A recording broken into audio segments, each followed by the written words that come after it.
Narito na naman ang mainit na balita mula sa mundo ng politika. Isang matinding balita ang yumanig sa bansa ngayong araw. Guilty, iyan ang naging hatol ng hukuman kay First Lady Lizata Nasmags kaugnay sa kasong isinampa laban sa kanya. Sa pagbasa ng hatol, hindi napigilan ng unang ginang ang kanyang emosyon at napaiyak sa harap ng publiko. Ayon sa ulat, may kinalaman ang kaso sa di umano'y katiwalian at paggamit sa kanyang posisyon para sa pansariling interes. Ang higit na ikinagulat ng marami ay ang biglaang pag-amin ng isa sa kanyang dating kasamahan na di umano'y kanyang kasabwat na ngayon ay nangumpisal at nagsiwalat ng mga detalye laban sa kanya. Ang kompesyon ng nasabing testigo ay naging matibay na ebidensya para sa prosekusyon. Sa courtroom, kitang-kita ang tensyon at emosyon sa bawat sulok. Ayon sa mga nakasaksi, tuluyang bumagsak ang balikat ni First Lady Lizata Nas nang marinig ang salitang guilty. Hindi malinaw sa ngayon kung ano ang magiging epekto nito sa Administrasyong Marcos, ngunit siguradong magdudulot ito ng malaking dagok sa imahe ng kasalukuyang pamahalaan. Patuloy naming babantayan ang kasong ito at ang mga susunod na hakbang ng kampo ni Ginang Marcos.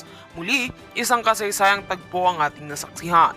At yan nga ang mga balitang ating pagkakatutukan, at kung bago ka pa lamang sa aking channel ay huwag kakalimutang mag-like, share and subscribe para updated ka sa aming mga bagong balita dito sa Tatak Pinas.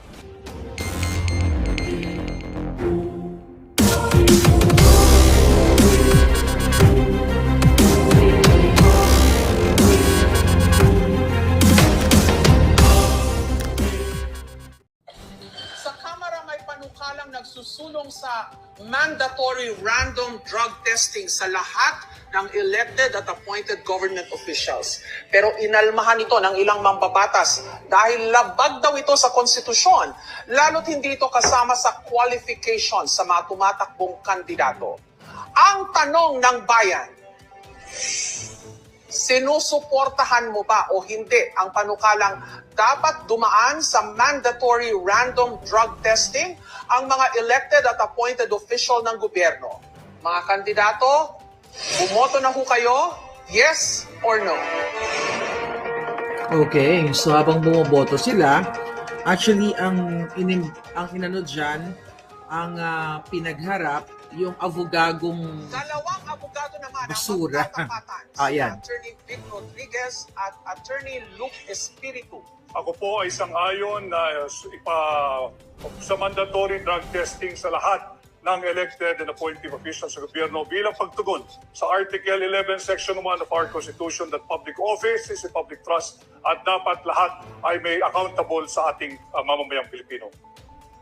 Kulang pa po yung oras nyo, baka may gusto pa ho kayong sabihin. At yun nga po aking isinususog din yung Dangerous Drugs Board Resolution number 13 series of 2018 na nagpapahintulot na i-undergo sa drug test ang mga elected officials. Okay, pakinggan po naman natin ang posisyon ni Attorney Luke Espiritu. Ang pagsuko sa droga, hindi yan magic formula para sulbahin ang lahat ng kabulukan sa gobyerno. Diyan na naman tayo. Ginagamit na naman natin ang droga bilang pinagkakasya natin ang problema ng buong bayan na yan ang magiging problema. Yan ay tukhang mentality ni Duterte. Kaya yan lumalabas dahil aminin na natin, nagbabanggaan si Marcos at si Duterte pinaparatangan niya si Marcos na bangag. Kaya meron tayong mga mandatory drug testing na ganyan. Sawang-sawa na ang taong bayan sa bangayan ng Marcos at Duterte. Pag-usapan niyo yung tunay na issue sa kahirapan, hindi yung mga droga-droga na yan. May sagot po ba kayo? Okay, sagutin muna natin yan, mga palangga. So, kitang-kita nyo talaga na ang mga kandidato, katulad nitong ano ba title natin? Yung Luke, Luke? Ayan, Avogago, di ba? Nilampasong Avogago pala yung title natin. So, actually, natawa ako dyan nung pinapanood ko. Kasi alam mo, marami pala talagang mga abogadong vovo. Okay? Dahil mga kababayan, transcribe natin sinabi niya. Ito. Hanapin natin dito. Alright. So, syempre, sinabi ni Attorney Vic na sang-ayon siya na lahat ng elected officials, elected or appointed official na dapat ay sumailalim dito. So, sa pulburon testing, 'di ba? Kaya naman kitang-kita mo naman kung sa umpisa pa lang kung gaano na to ka vobo talaga, walang utak. Na marami talagang naidadagdag na vovo, lalo na ito associated sa mga makakaliwang grupo Kaya naman, nakakatuwa dahil nakikita ninyo kung gaano, kung gaano ka walang kwenta yung ibang mga tumatakbo na senador. So, ang sinasabi nilang ni Attorney Vic, lahat kayo, lahat dyan sa, sa gobyerno ay, sumailalim para nga malaman natin kung ang mga politiko ba ay nasa tamang kaisipan o bangag-bangag lang. Ang sinasabi ito nung abogagong yon, Diyos ko, nakakatawa, ang bobo mo. Saka ba nagtapos na abogago sa paaralan ng kanal?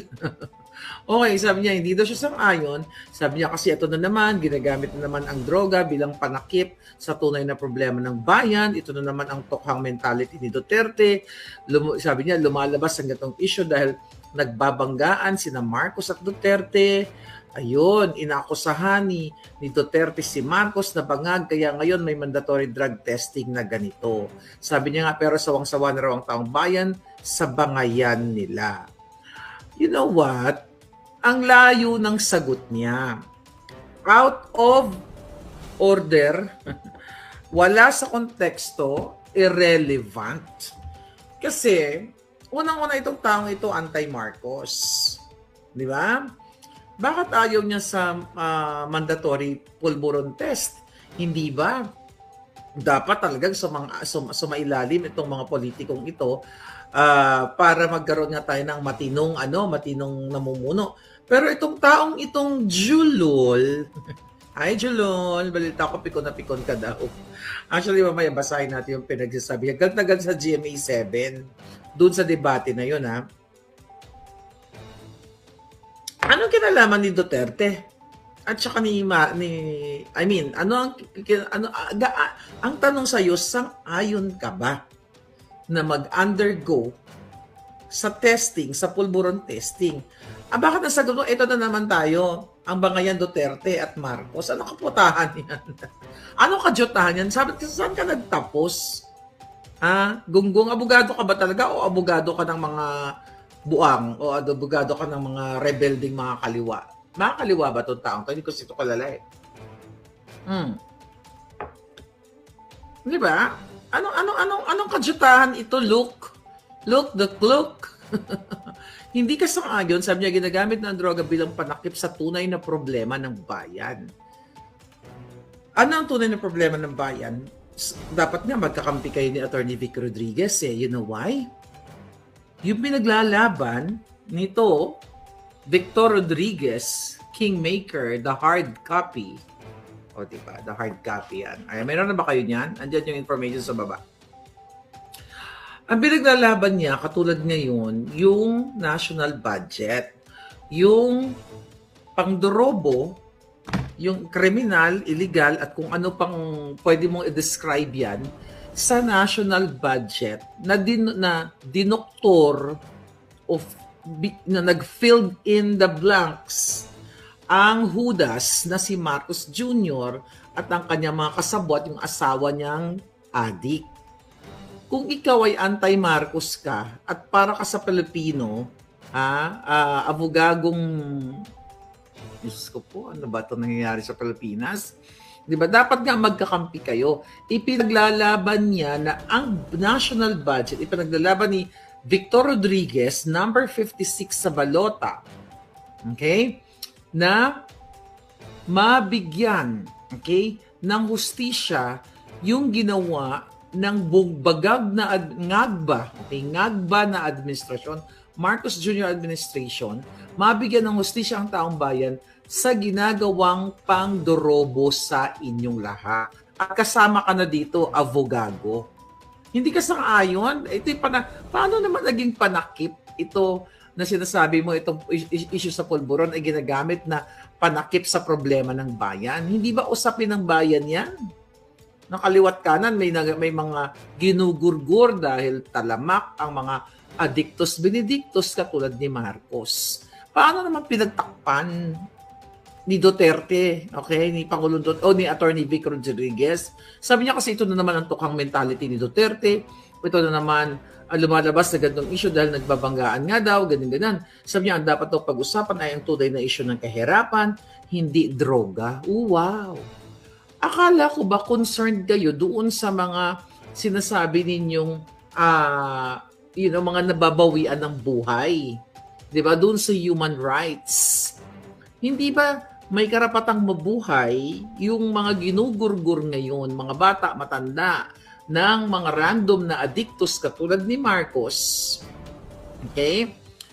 At nagugurgur yung mga bata yon dahil nag-over-D na itong mga addictos na ito dahil ang mafia, ang pulburon manufacturer ay baka nasa loob na ng Malacanang. Paano mo nasabi Avogagong Look, ano sabihin yung apelyido niya? Sabagay, matalino naman kayo, hindi naman kayo magboboto ng gigil na gigil. Bakit ka gigil na gigil? Di ba? Parang gusto mong lumunok ng tao, di ba? Wala kang karapatan magganyan. Nanliligaw ka sa boto ng mga Pilipino. Hindi ka dapat nagagalit. Hindi mo pa smile lang yung aming number 56 sa balota. It's like saying na bobo naman ito. Ang sabi niya palangga, nitong Avogago, yun nga, dapat pag-usapan, kahirapan, may kinalaman ba ito sa sahod na hindi sapat? Ano yun? May kinalaman daw ba yung pulburon sa sahod na hindi sapat? Actually, sasagutin ko yan, yes. Kaya hindi nabibigyan ng atensyon, hindi lang sahod, ng opportunity, ng trabaho, ang mga tao dahil ang presidente mo, adik. Nawawalan ng trabaho ang taong bayan, nawawalan ng opportunity, 'di ba? Hindi lang yung sahod hindi sapat, zero sahod talaga. Walang sahod talaga. Well, somehow ang panawagan na dapat magkaroon ng pulburon testing sa lahat ng mga politiko, lalo na ang presidenteng bangag, ay may kinalaman kung bakit maraming Pilipino ang walang sweldo o nabawasan ang kanilang sweldo o hindi sapat. Dahil wala sa tamang kaisipan ang gobyerno ni Bangag. Dapat nga, Avogagong Look, kakampi mo si Vic Rodriguez if you're fighting sa taong bayan. Pero yung gigil mo sa kanya, more on insecure ka. Kasi wala kang ganyang level na dignified, na matalino eh. Gusto mong gumurgur eh. 'Di ba? Hindi ka vlogger. Ako lang ang pwedeng magalit. Ako lang ang pwedeng magalit, hindi ikaw. Dahil nangliligaw ka sa boto ng Pilipino. Ano sabi pa niya? Mga hitad, may kinalaman ba ito sa contractualization? Okay? Ano kung anong pinaglalaban nito? Yung pulburon test daw ba? May kinalaman? Actually, lahat yan may kinalaman.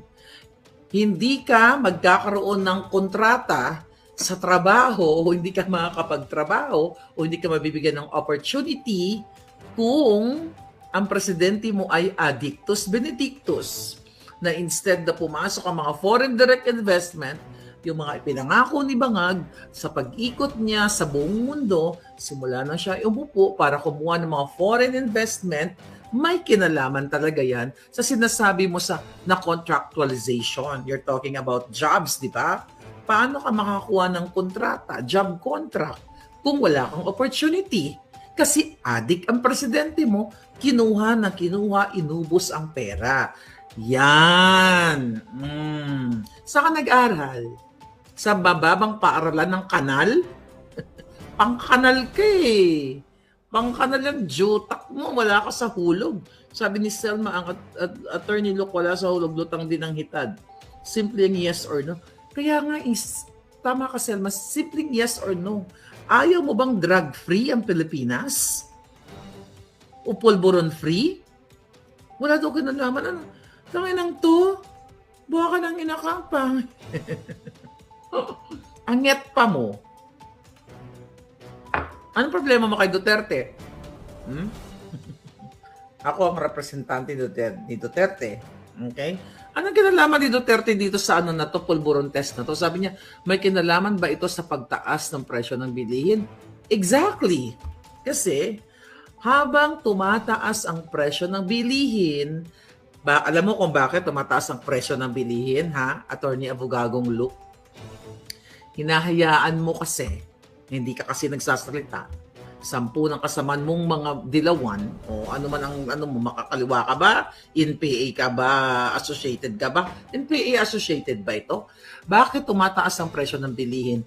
Dahil si Bangag na Addictus Benedictus sa kanyang asawa, ang pinapaboran niya yung mga bangag din niya nakasama dyan sa Agriculture Department.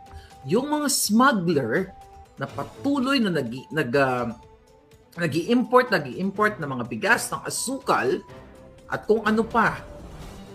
Di ba? Instead na magkaroon tayo ng local manufacturers or tayo ang gagawa at tayo ang magtatanim, di ba? Imbis na mag-angkat tayo, the reason why may kinalaman ang issue ng pulburon o dapat random mandatory na tama ba? Random mandatory? Yeah, mandatory na pag-test sa mga politiko may kinalaman sa pagtaas ng presyo ng bilihin. Kasi angkat. Kasi mga addictus, wala silang pakialam sa inyo. Wala silang pakialam sa taong bayan kung hindi tayo magkakaroon ng local produce or production natin dahil dahil kumikita ang mga bangag doon. Now ako sumagot kasi limited kasi yung ano doon yung time. Ngayon ang sabi mo pa, sabi niya tigilan na ang bangayan ni na Marcos at Duterte. Tigilan na ang bangayan ng mga Marcos at Duterte. Dapat ang pagsabihan mo si Bangag. Tigilan na, hindi bangayan, tigilan na ang kabangagan ni Marcos, hindi ni Duterte. Kasi ang bangag ay yung presidenteng tinutuligsa mo at ngayon ayaw mo magpulburon test. Maybe something wrong with you. Imagine mo ayaw mo sa pulburon. Ito dapat hindi naman ito mananalo. Alam naman natin ito eh. 'Di ba? Galit na galit, gustong sakalin si Atty. Vic. Oh my God. Leftist daw yon. Spiritist, sabi ni. Leftist, spiritist, sabi ni Minda Diaz. Okay. Now, ano pa sabi niya? Tawa-tawa ako. Gusto ko mag-react ako. Sa birthday lang ako eh. Sabi niya, okay. Ito. Ang tanong ni Jessica, Attorney Vic Rodriguez, critics claim that you push for a drug testing in testing is politically motivated. Pagkakita natin ang sabi ni Attorney Vic dito. Si Attorney Vic. Okay. Ito ba siya? Ito pala. Dito. Mahirap na maraming gadget. Di ba lang siya mapakikinggan. Ito. Hindi na. Basahin na lang natin. Okay. Sabi ni Attorney Vic, hindi ito politika. Dahil noong December 2021, panahon ng kampanya, ipinakita ko ang negative test result ni Marcos. Pero yun nga, sabi ni Atty. Vic, at paulit-ulit ang sinasabi, patuloy pa rin ang usapin sa paggamit ng pulburon ng matataas na opisyal ng gobyerno. Kaya para matapos na yung kwento, Luke, dapat sumailalim ang lahat ng opisyal sa open, fair, transparent, and credible hair follicle D-test. At ang sabi nga ni Atty. Vic, simulan natin sa tanggapan ng Panggulo o Pangulo. At hindi ito, ang sagot din ni Atty. Vic, hindi ito tungkol sa Marcos versus Duterte. Ito ay tungkol sa katotohanan at integridad ng mga namumuno. Ano bang mahirap intindihin doon? Espiritu, tumalsik bang espiritu sa ano mo? Ano ang masama dito sa sinabi ni Vic Rodriguez, ni Atty. Vic Rodriguez? Okay, dahil paulit-ulit na sinasabi ni Atty. Vic Rodriguez, pinagbibintangan nga sa dyan, na nung November of 2021, during the campaign period, na siya nga ang nag-present ng negative urine test ni Bangag. Ang explanation dyan ni Atty. Vic nung in-interview ko siya, na, binigay lang sa kanya yung result. Hindi siya kasama doon dahil pandemic yun eh. Meron pa nga nagsasabi dati na baka daw ihi ni Atty. Vic yung urine test. May mga ganun. Hindi nga, as former spokesperson ni Bangag, ang trabaho lamang ni Atty. Vic Rodriguez during that time ay, let's say, may mga documents like katulad niyan, ng result na yan, ng urine test ng November, ay ipapakita niya sa taong bayan. Hindi naman sumama si Attorney Vic sa ospital, sa St. Luke's. Kaya nga, very questionable na hindi natin nakita yan noong 2021. Hindi yun rin nakita yan ng mga dilawan. Actually, ako ang nakakita niyan, yung kasagsagan ng PIDEA leaks, na nakita natin na more than 2, kung di ako nagkakamali, 2 minutes and 45 seconds. 2 minutes and 45 seconds lang yata, no? Natapos. Basta more than 2 minutes lang, natapos yung urine test ni Bangag o pulburon test ni Bangag. So ngayon, ipinakita yun ni Attorney Vic Rodriguez. Pero dahil nga, nagsalita yung Pangulong Duterte na si Marcos ay bangag noong first quarter of 2024, noong January, and even before, nagsalita na siya during the campaign. Tapos naglabas ako ng video na pulburonic si Bangag. Kaya nga, ang sabi ni Attorney Vic Rodriguez, number 56 na balota, para matapos na yan, ay simulan na sa Pangulo. Okay? O sa Bangag, ang tawag ko siyan. So, hindi nga ito tungkol kay Marcos at Duterte. So, ngayon, anong problema mo? Abogagong walang espiritu. Ayun, ang sabi na, ang question is, ni Jessica, Attorney Espiritu, do you believe this is politically motivated?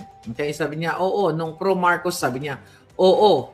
Kasi nung pro-Marcos si Attorney Vic Rodriguez, siya mismo ang nagsabi na negative sa droga si Marcos. Anong siya nagsabi? Doon palang bobo kang abogado ka. Ibig sabihin, si Vic Rodriguez nagsabi lang na, ay okay, tomorrow, November, magre-release ako ng statement na wala, negative si Bangag. So nga, galing yon dun sa mga tiwaling doktor sa St. Luke's.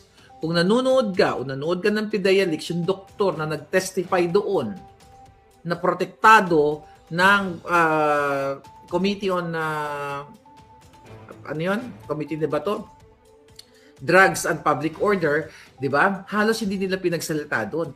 Pinagpapaliwanag yung doktor doon kung paano yung naging process sa pagkuha ng mga specimen o ng ihi ni Bangag, di ba? Sa pulburon test na yon. Hindi si Rodriguez mismo ang sabi ano siya, doktor, o ito negative ka. Sabi niya kasi, kung intindihin mo talaga, kaya dapat talaga aralin niyo kung sinong iboboto niyo. Sabi lang siya nga, nung pro-Marcos si Attorney Vic Rodriguez, siya mismo ang nagsabi na negative sa droga si Marcos. Ang sinabi niya, ang pinresent niya, official document from St. Luke's. Hindi yung nagmutawi na lang sa ngangabels niya, okay, drug negative si Bangag. Abogado ka pang kanal. Ano? Pang kanal ka talaga. Tapos sabi niya, kasi politically motivated daw ang ginagawa ni Attorney Vic Rodriguez. Yung pagpananawagan sa nasumailalim sa pulburon test itong si Bangag at lahat ng mga politiko, whether elected or appointed. Sabi pa nung walang espiritu, ngayon na pro Duterte siya, gusto niya ipa-hair follicle test si Marcos. Ano ba talaga? Anong kinalaman ng pagiging pro Duterte sa panawagan mong lahat ng politiko, appointed or elected, na magpulburon test? Even si Sara Duterte, hinamon, kasi nagsimula ito. Sino ba may politiko, may congressman na pulpul, di ba, na sinasabi nila na nag-propose nito na magkaroon ng pulburon test. Tapos ang mga politiko ngayon nung kumasa si Inday Sara at hinamon sila dahil pinagsabi sila magpa-psychological test daw si Inday Sara. Anong sabi ni Inday Sara sa kanila? Hindi lang psychological test, neuro test o whatever test, pati pulburon test. Tingnan mo, ni isa sa kanila may kumasa ba? So hindi ito tungkol dahil si Attorney Vic Rodriguez ay naging supporter o even before naman supporter siya ni Pangulong Duterte, bigla na lang siya nag-propose nito or nag-ingay na dapat lahat ng mga politiko o nasa gobyerno ay magkaroon ng o mag-undergo o sumailalim dito sa test na ito. Ano to? Sabi ni walang espiritu, ang totoo ginagamit lang ito para sa political agenda. Anong political agenda pinagsasabi mo?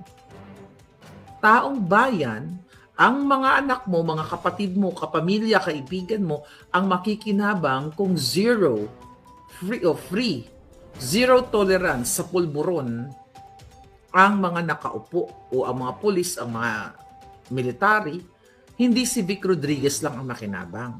Lahat Pilipino. So ano pinagsasabi mong political agenda, ha? Lawyer na gumaduate sa mababang paaralan ng kanal, pang-kanal yung utak mo, galit na galit ka, gusto mong manapak. Ako lang pwede maggalit, hindi ikaw. Dahil tumatakbo ka, no? Tumatakbo kang politikong senador na pulpo, na pulpol. Sabi niya, kung noon pinagtatanggol mo si Marcos, bakit ngayon gusto mo siya ipa-drug test? Malinaw na politika ito. Kung noon nagtanggol mo si Marcos, bakit gusto mo siyang ipa-drug test? Bakit hindi? Ikaw kaya